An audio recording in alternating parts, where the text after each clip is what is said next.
Hello, my friends. This is Meena Gandhi. Today I have made a Paneer Biryani, which is a really royal, delicious tasting recipe, and I'm going to share it with you step by step.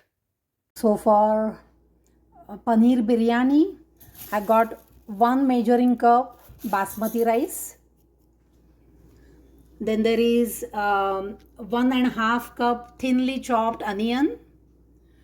There is 1.5 cup fried paneer. You can buy it, it's readily available in the East Indian shops, or you can buy just a plain paneer slab and you can chop it and fry it. So this is a pinkish color, this is how it looks. Okay, then there is half cup red bell pepper thinly chopped, half cup green bell pepper, capsicum or bell pepper, thinly chopped. Then there is about 3/4 cup of thinly chopped tomato. And for marinating the paneer, I got uh, 1 teaspoon garam masala powder, 2 teaspoons mint leaf paste, 2 teaspoons of ginger, garlic, and green chili freshly made paste. Then half teaspoon turmeric powder, 1 teaspoon of red chili powder. Then there is 1 teaspoon of coriander powder. There is half cup of plain yogurt, plain natural yogurt. And I also made some coconut milk out of coconut milk powder, which is available in East Indian grocers. But you can use a canned coconut milk, or you can make it out of freshly grated coconut. You have to just grind it with a little bit of water, and then you just pour it through a sieve, so that gives a thick milk. And if you don't like the taste of coconut milk, then you can use a few tablespoons, like 3 or 4 tablespoons of thick full cream. Okay, so that's for our gravy for the basically for the biryani. Now for topping, I got another 1.5 cup of onion, which is thinly chopped. It is chopped lengthwise. Okay, so I got two quantities of onion. The first one is the one I showed you earlier. This is for the gravy, and this is for topping. So this is a 1.5 cup onion, again measuring cup, and I chopped it thinly lengthwise. Okay, then there is 1 bay leaf, 2 black cloves, about 5 whole black pepper. Then there is about 1 inch cinnamon stick. Then there is 2 pods of black, one is black cardamom and one is green cardamom, 1 teaspoon of cumin seeds. Then there is thinly chopped coriander leaves. And also I'm going to use about 3 to 4 tablespoons of cooking oil, like sunflower seed oil. And also I'll be using a little bit of clarified butter, which is called ghee, so which I'll show you when I use it. So these are all the ingredients. And then I got about 3 teaspoons of salt, so out of which I'll use just about a little bit for marination, and the rest I'll use it for the rice and the gravy. So what I'm going to do now is I'm going to marinate paneer with little bit of salt, yogurt, then garam masala powder, turmeric powder, about half of it, because or at least a pinch I'll save for rice. That gives a nice color to the rice. Then I'm going to add for marination the chili powder, coriander powder, and then ginger garlic chili paste, as well as the mint paste. So these are the things I'm going to add to the paneer pieces, which I'll show you. So I have added the yogurt to paneers, half cup yogurt. Okay, 1 teaspoon of garam masala, about half of this turmeric powder, not the whole, little bit will I'll leave for rice. So there you go.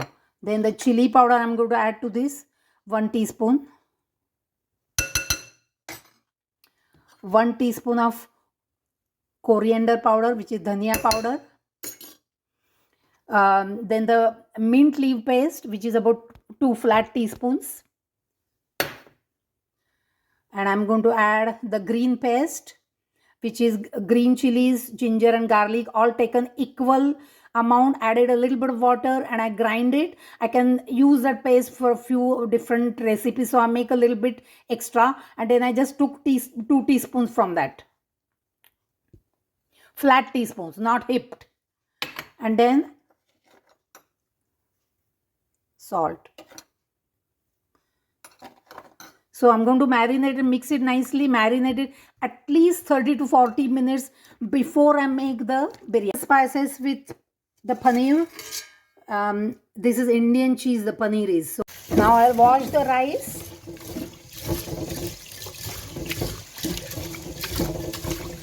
I'll change the water and then I'll soak the rice.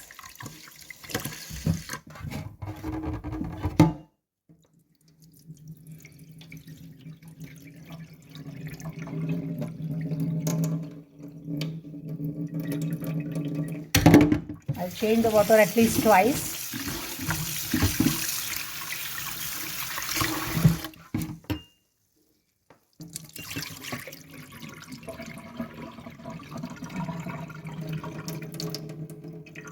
And then I'll keep the rice aside for about half an hour. While paneer is getting marinated, I'm going to fry the nuts on the little bit of high heat to pinkish color. Now I'm frying raisins. Now the onion that is I chopped for the topping, which is thin long pieces. As I said, there are 2 different ways I have cut the onions. 1.5 cup full of thin long pieces of onion, and then thinly chopped onion for the gravy. So I'm going to fry this onion till it is reddish brown in color. I'll keep stirring it so that it doesn't get totally burnt, but it has to be on a brownish color. I'm going to use the same pot to cook my paneer, the pot in which I fried earlier the onion and nuts. So here I go. The thinly chopped onion I'm going to add to the. I had about 2 tablespoons of oil in it, and earlier I had about couple of tablespoons of oil which I used for frying the nuts, etc. So now this one I'm going to fry till it gets cooked. I keep stirring this onion on medium heat so it doesn't get burnt, and it has to get cooked properly, so I keep stirring. It's almost cooked, but still another couple of minutes. So for last 6 to 7 minutes I have been cooking it. So say make it about 9 minutes. After about 9 to 10 minutes I'm going to add tomatoes to the onion and fry it till the tomatoes get cooked. I'm going to cover it so it gets cooked faster. I've heated about 1.5 tablespoons of oil on high heat. Now once it is hot, I reduce the heat and I put all the whole spices, which is cumin seeds, then there is bay leaf, cinnamon stick, cloves, whole black pepper and cardamom pods. I added that to it, and then I added the rice which I had soaked and kept aside. And I'm going to fry the rice for a couple of minutes. For frying the rice, I have reduced the heat to medium, and I'm going to add couple of pinches of salt and the turmeric to the rice which I had kept aside. I'm going to fry it nicely, mix it well, and then cook it. So I'll be adding about exactly the double amount of water to the rice. So rice was 1 cup, so I'm going to use 2 measuring cups of hot boiling water. In the meantime, I just came back to the tomatoes, and they are quite nicely mixed with the onion now. So it took good about 10 minutes. So I'm going to add the paneer mixture. So I added the marinated paneer mixture to the onions and tomato mixture that I showed you earlier. When the tomatoes got cooked properly, then I added this, and I'm going to now add the thinly chopped red capsicum pepper, bell pepper or whatever you call it, and the green pepper as well to it. These peppers are not overly hot, not like chilies, but they give a beautiful flavor to this biryani. So I'm going to now mix it up and let it get cooked. I'm going to cover it up. So exactly 2 cups of boiling hot water. You have to remember exact double amount of rice. Just watch it, the rice starts boiling very fast and it can hurt your hand. Just be careful, don't get hurt, don't get burnt. So I'm going to bring it to the boil on the high heat, and at this stage I'm going to taste that water a little bit, a drop of it, just to see the taste, if I need more salt. So yeah, I just added just one small pinch of salt to it. Always remember to keep tasting it at every stage.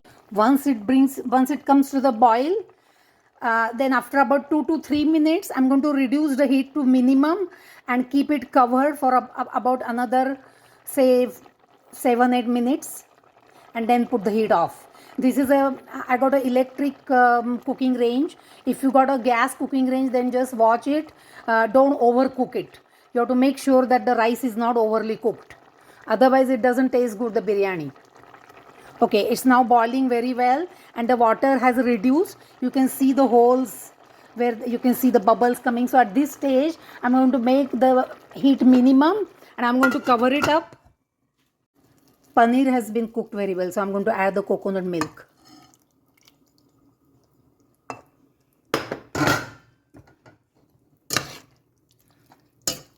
As I said earlier, if you don't like coconut milk, you can add thick cream, but you don't need so much amount. You can just add a couple 3 tablespoons.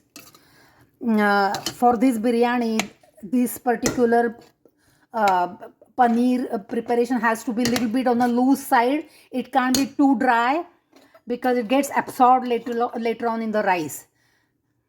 So I'll add a little more salt, just a pinch more, and then see the taste. After about 3 to 4 minutes, I'll put the heat off under rice, and it's going to get cooked now on the electric coil because the heat remains in there for a while. And paneer is looking really good. So yes, I added a little bit of salt to it and I tasted it. Always remember to taste it, like the rice as well as this paneer gravy. After the paneer started boiling, I covered it and I am going to simmer it on the low heat for about 5 minutes. So I have kept aside about 2/3 or a little bit more of the paneer gravy for layering. So here this is less than actually 1/3 amount. And then I've scooped the rice lightly. It's cooked really well, but so beautiful. Each grain is separate because I didn't overcook. Always the paneer gravy has to be at the bottom.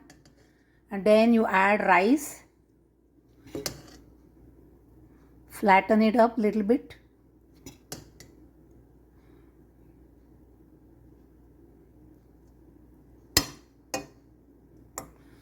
Then add nuts, just a little bit, 4 or 5 of them, a few raisins, 3-4 of them, and then a little bit of the deep fried, not deep fried, the shallow fried, but the brown onion, the long pieces of onion which I fried for topping, and chopped coriander leaves. Every time I assemble these layers, I flatten them lightly. Don't press them too hard, but just a light flattening. Now so far I put 2 layers, now another layer. While cooking this biryani, I used only 2 teaspoons of salt. I initially thought I'll need 3 teaspoons, but I saved 1 teaspoon. My friends, I'm going to add just a teaspoonful of clarified butter, that is ghee, to the biryani. It's all ready. I hope you liked and enjoyed my video. I hope you share it with your friends. This biryani is simply royal taste. Awesome. And I hope you subscribe to my channel. Thank you for watching this video. Thank you. Have a nice day.